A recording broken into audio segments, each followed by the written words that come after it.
Hi guys, I'm Felicia and I'm a Hokkien. One thing being a Hokkien is that not only knowing that our Hokkien language is dying, that's why I'm starting to teach a bit of Hokkien despite me not being really good in Hokkien, which is my ancestors' culture. And I take seriously pride in it, not only the culture, but the Hokkien food. So today's topic, I will tell you about Hokkien food, which I think is so delicious and you must try if you ever come to Malaysia, Singapore, Taiwan, or Fujian. Being in Malaysia, the most famous place in Malaysia which has really good food, guess where? It's Penang. And the mother tongue of Penang is actually Hokkien. Majority of the Chinese in Penang actually speaks Hokkien. And for example, the famous Penang food, Char kway teow. Some of them, they might say it's actually invented in Malaysia. Some of them say it's invented in Singapore. But I think it all relates to Fujian, where all our ancestors came from, and they just like blah blah blah, poching, mixed the culture and came out some kind of recipe which actually tastes super yummy. The first one I must say, which is really popular in Taiwan, Fujian, which is super well known and tasty, it's called origin. Origin is an omelette. It's a delicious omelette baked with oysters, starch, and fried and served with sauce. The sauces and flavor can be different in Taiwan, Malaysia, and in Fujian because each will blend in with the culture. So you might wonder, where is the origin of origin? It's actually from Chaozhou, Fujian. Where can you get this? In Malaysia, you can actually get it in Chinese night markets and probably some Taiwanese restaurants, which is available in your country. Next. Oh, this is my ultimate favorite, which is so delicious, especially in Penang, called the char kway teow. It is flat rice noodles known as kway teow, stir-fried with soy sauce, chili, prawn, cockles, if you want, bean sprouts, blah blah blah, all together, and fried in this like big black charcoal wok, so it has this like good charcoal oily taste, with some chunks, croutons of pork lard, and some served on banana leaf. You know, it is very high in cholesterol, but it's so delicious. Apparently, it's invented a long time ago for the laborers because for its cheap source of energy and nutrient. Well, another one almost related to char kway teow, it's called teow kway.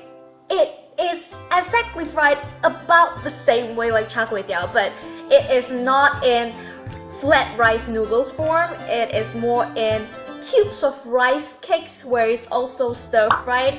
Instead of this slippery noodles, you can have like this kind of fried rice cakes in your mouth, which tastes kind of like char kway teow. Another thing you can only get in Penang and really few parts in Malaysia, it's called the kway. I really love it, but it's actually, unfortunately, it is not really Hokkien, but it's kind of Teochew. It's also a bit related to Hokkien culture, so well, they kind of understand each other, so it's quite similar in some way. And this is a dish where it serves with rice noodle sheet, literally like a pasta where they just peel off each pasta and cooked it with a sauce, gravy, with pig intestinal organs, and plus boiled egg. But I don't know why. I don't like the organs, but I think the soup tastes great, and the noodles, the sheets, just like, it's so good. Fourth is the ultimate famous Hokkien mee, like the Hokkien food. Hokkien mee is very well known, and it's originated from KL, my hometown, Kuala Lumpur. Well, if you go to Penang and you ask, Auntie, I want Hokkien cha, I want Hokkien mee. it means totally different because in Penang, Hokkien cha, Hokkien mee, it's actually prawn noodles. So if you ever go Penang, don't say, I want Hokkien mee, because you come up with prawn noodles, but it's also quite tasty. Hokkien mee, it's black, it doesn't look as delicious or appetizing as it is, but it's fried with dark soy sauce that gives it a really good flavor, with, not to forget, croutons of pork lard and slices of meat, tiny bit of vegetables together, and it's served with this thick egg noodles. When you slurp it, it's just like The there you go. Your whole mouth would be like black and dirty. It's messy. But it is delicious, so don't forget to try Hokkien mee, yeah? Fifth, during Chinese New Year, my grandma would always make this fried dumpling, which is crispy and yet juicy inside. Now what's that? It's not like the normal dim sum, it's not like the normal Japanese gyoza, but in Hokkien we call it Lorbak. Lorbak. Loba, oh my gosh, it is so much more delicious, but it is kind of unhealthy. It's actually Spiced minced pork, chopped and blended with water chestnuts and other vegetables, wrapped up in this like soya curd sheets, and then deep fried. And then we chopped it nicely, served it with chili sauce or some law sauce. Law sauce is actually a dark thick broth with soy sauce and beaten egg. That's why it's called Lorbak. Well, now Lorbak is also related to this number 6 called Lomi. Lomi is a thick brown broth with egg, starch, pork stock, and due to the variety of Lomi in all of Malaysia, people have invented their own kind of Lomi recipe. For example, in Uyam, they have the yam Lomi, and some I even heard lobster Lomi or XO Lomi. You see the creativity and invention of all our Hokkien people. I'm proud of you guys. 7, which is also kind of like Lorbak, it's called Po. Yeah, the healthy version of Lorbak. In Malaysia and Singapore, it's called Lorbak. However, in Burmese, it's called Kayan. I think in Philippines, it's called Lumpia. Well, Filipinos, if you're watching this, please do let me know if it's called Lumpia or not. But then in Cantonese, they call it the Chun Queen. FYI, popiah is actually originated from Fujian province, and it has been eaten during like spring because that's the time where they have abundance of vegetables. Yeah, that makes sense. Again, the widespread of Chinese migrants throughout this whole world Spawned variety of rolls throughout Asia, blending in extra ingredients from different kind of culture. For example, the Nyonya popiah. Next, not to forget, our super pride moment and my ultimate favorite, it's called Bak Kut Teh.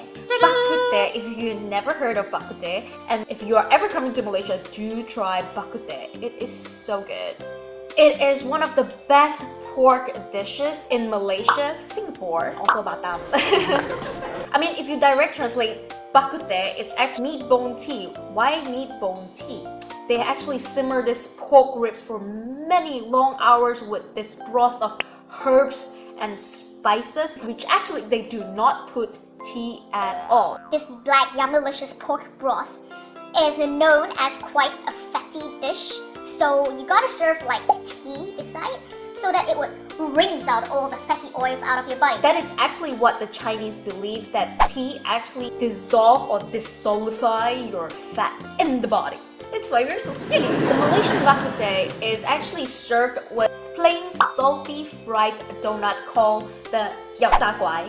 And I think it is so delicious because this crispy, fluffy donut, you just have to dip a bit into the broth and it gives this really delicious, crispy, soft taste, just like dipping a bread into a tea.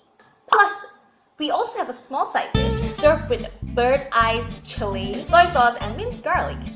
Psst, if you have no idea, this bak kut teh is actually served as a lunch or breakfast kind of thing. Can you imagine? So heavy? Yeah, labor workers back then in Pok Klang have to get fit and a lot of energy before they go to work. That's why people eat like a king for breakfast and lunch, which is actually the proper way to live because it is way much healthier in life to eat a lot for breakfast and like brunch. Wait, don't go! Okay, now you might wonder, where does this origin from? And we Malaysians are kind of proud to call it our Malaysian invention. But there's some that also said that this is a recipe from his hometown in Fujian. And oh well, I still don't know my history, but all I know is it is very popular in Klang. And back then, bak kut teh is known as a good supplement for health. So if you have any health issue, don't forget to try out bak kut teh. Again, due to the variety of different kind of races and people in Malaysia, we now not only have bak kut teh, which is oink oink, now we have chicken teh, puke puke puke. We use chicken because it has to be halal for some people to try out and they love it too, even though it's less tastier. Oh, also, if you're vegetarian, don't forget we also have vegetarian bak kut teh. It might not be as tasty, but they put oyster mushrooms in replacement of meat. So don't forget, vegetarian, Muslim, come to Malaysia, you can eat everything you want, don't worry, okay? Lastly, this is called the Hokkien bak kwa, and it is served during Chinese New Year. Bak kwa is actually known as a sweet, salty jerk meat, which is kind of oily as...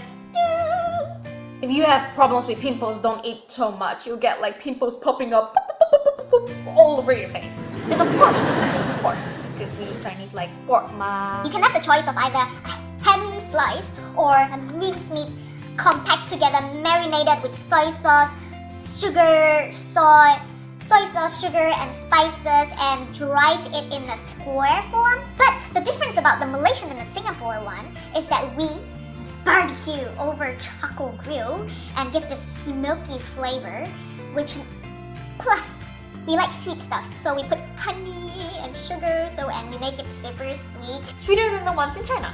And now, due to the curiosity and creativity of the invention of our Asian people, now you not only can get bak kwa oink oink, you can get the chicken, shrimp, and also fish. How amazing is that? Oh, I am so hungry now. All this food, talking is just making me so hungry. That's the thing about living away from Malaysia and your hometown. You just miss your hometown food so much, and talking about it just makes your tummy go... I want to eat my food so much. Yes. Well, if you're curious what Malaysians miss most when living abroad, don't forget to check out this video. Well, practically most of all these Hokkien food, I kind of missed it. And Chinese New Year too. If you have any suggestions or if I've said anything wrong about the Hokkien food or whatsoever, do let me know. I will definitely correct it. And thanks for watching, and don't forget to subscribe. Don't forget to subscribe. Bye bye. Kamsia.